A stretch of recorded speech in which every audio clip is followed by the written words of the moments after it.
ma réponse à cette question, peut-on être à la fois chef de projet et business analyst? Théoriquement, on est soit l'un ou on est l'autre.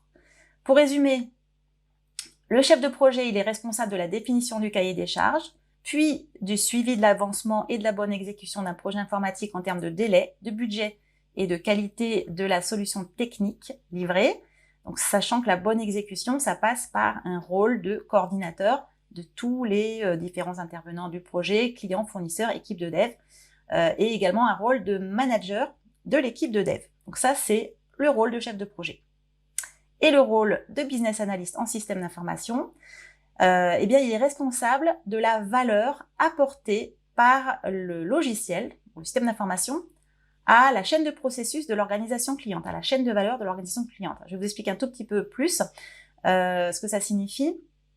Dans un projet géré de manière très traditionnelle, donc vous savez qu'il y a des projets gérés, ce qu'on appelle en traditionnel les cycles en V ou en cascade. Je vous renvoie à des cours de gestion de projet pour celles et ceux qui ne connaissent pas bien, qui sont débutants dans ce rôle de business analyst. Mais en fait, dans un projet géré en V, on va s'assurer en tant que business analyst qu'il y a une adéquation entre les besoins métiers et la définition fonctionnelle de la solution. Donc on va vraiment vérifier que le besoin et les spécifications fonctionnelles détaillées, elles collent, elles matchent. Et après, évidemment, on va s'assurer que c'est en accord avec la vision métier de l'organisation. Dans un projet agile, on va plutôt vérifier l'adéquation entre les besoins métiers, la vision métier, et la valeur perçue par les utilisateurs. Ça veut dire que dans un contexte agile, on ne va pas définir le périmètre fonctionnel, toutes les fonctionnalités dès le début du projet. On va les découvrir au fur et à mesure que il y aura des sprints qui vont livrer des fonctionnalités, parce qu'à chaque fois l'utilisateur va dire ah bah oui ça c'est bien mais finalement j'aimerais faire d'une autre manière, et en fait voilà ça va être le périmètre fonctionnel ne va pas être figé dès le début comme ça sera le cas dans les projets gérés en V ou en cascade.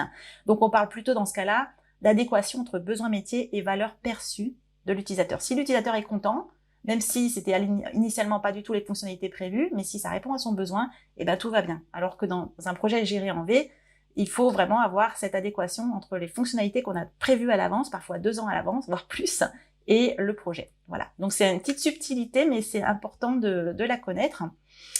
Et pour terminer sur le rôle et les objectifs de la business analyse, eh bien parmi les tâches, il y a l'aide à l'avant-projet. Il y a également la gouvernance des activités de business analyse, la coordination entre le monde technique, l'équipe de dev et le métier, parce qu'encore une fois, un business analyst en système d'information, c'est le chaînon manquant entre le métier, donc les utilisateurs opérationnels, et la technique, les développeurs qui vont développer la solution technique.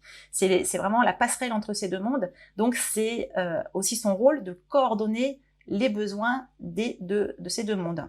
Mais toujours dans l'objectif que je viens de vous citer. Donc c'est pas pour atteindre, réussir le projet informatique en termes de délai et de budget et de qualité technique, mais c'est bien pour s'assurer qu'on atteint les objectifs métiers du client. Voilà. Donc a priori, théoriquement, on peut pas être les deux. On est soit chef de projet, soit business analyst.